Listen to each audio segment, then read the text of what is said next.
APT provides industry-leading audio processing technology solutions to consumer electronics manufacturers, providing some great technology for them. The Vice President of Licensing for APT is Stephen Wray. Stephen, welcome into Tomorrow. Thank you, Dave. Glad to have you with us. Tell me then a little bit more about what APT does, because it sounds, I guess, confusing to us average consumers. Yes. How would we know if some of our goodies have APT licensing in them? Yeah, well, APT has been around for 15 years, and we spun out of Queen's University in Belfast. So it's all advanced research and development into audio. That would explain the Irish accent. That would explain the Irish accent. And we've been working in pro audio markets really up to the last couple of years. So our technology is used by national broadcasters worldwide. It's used by Skywalker Sound in post-production audio editing of movie mixes. It's also licensed to DTS. So if you've been in a DTS theater, you've been listening to aptX audio. So it's really high-end, professional-grade audio compression. And we've moved into consumer markets recently because of an emergence of wireless audio. And wireless audio needs to have high quality and low latency, and it fits aptX very appropriately. Yeah, and that's a good point, because folks have expected more, understandably, and I think rightly so. We've expected better quality out of our audio, and even our small devices, we want them to sound better. Absolutely. So aptX is really at the forefront of helping that happen. I think so. The consumer is very savvy to audio quality, and the average Joe, to say, is developing golden ears and understands when he's being cheated out of audio and understands when the audio is not as good as it should be. Yeah. And, you know, the proliferation of MP3 players, etc., is only going to impact that even further. Yeah. Wireless audio, Bluetooth is very appropriate for wireless. It's a good, robust link. But to date, it's been using compression techniques which really degrade the audio further.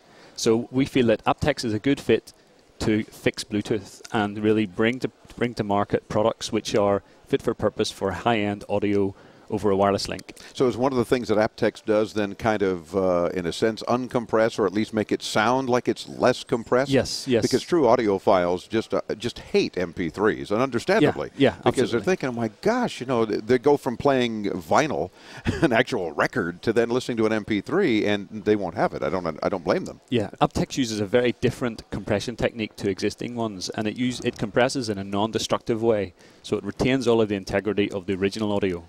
So what you're listening to in your SOAR device will be delivered in its entirety across the wireless link. And thus the connection with the Bluetooth technology then is you're actually utilizing Bluetooth and what it can do to help transmit the aptX stuff. Yes.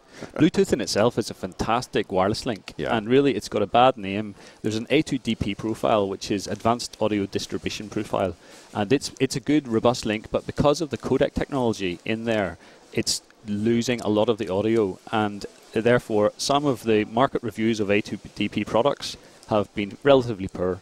We feel that aptX within the A2DP profile, which is now available, will really bring tremendous products to market throughout the year next year. And what would be the kinds of consumer electronics products that you think most importantly, most initially we would be using? Yeah. Well, I think, for example, sitting here, we could snip this wire and have full bandwidth, low latency, high fidelity audio. As you said snip the wire, Chris went, what? You know, and then we wouldn't hear you. But then again, the explanation was excellent, especially Bluetooth within 30, 35 feet where he's at the table next to us.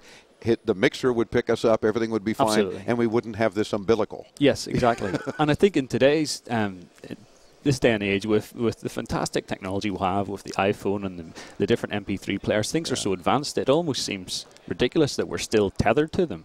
So, you know, to have this high-end audio being delivered seamlessly in full fidelity to a wireless link, to wireless headsets, to wireless speakers, in car, in home, on the move, on the go, just synchronizing seamlessly to whatever device is picking up the audio over Bluetooth with aptX. And it's sounding good. That's the key. It's like, sure, we can do it. You can pick it up. But now, does it sound hopefully a whole lot less compressed? Well, we've been in licensing discussions with many of the leading brands, and audio quality is subjective. You know, there is graphs and charts you can show, but it's subjective. So we will do double-blind listening tests with a full wire against aptX over wireless, and do A/B comparisons in a double-blind test with maybe these companies will have 30 golden ears who will reference it, and they can't tell the difference. So Wow. that's the reference we're going up against.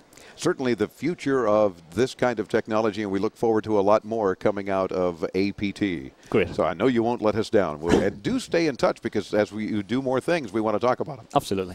And, of course, their website where you, too, can learn more is aptx.com, aptx.com, to get more information. We'll link you there when you swing by our site at intotomorrow.com or graveline.com. Stephen, VP of Licensing for APT, thanks for joining us. Thanks, Dave. Back with more from E for Berlin. I'm Dave Graveline. This is Into Tomorrow on the Advanced Media Network.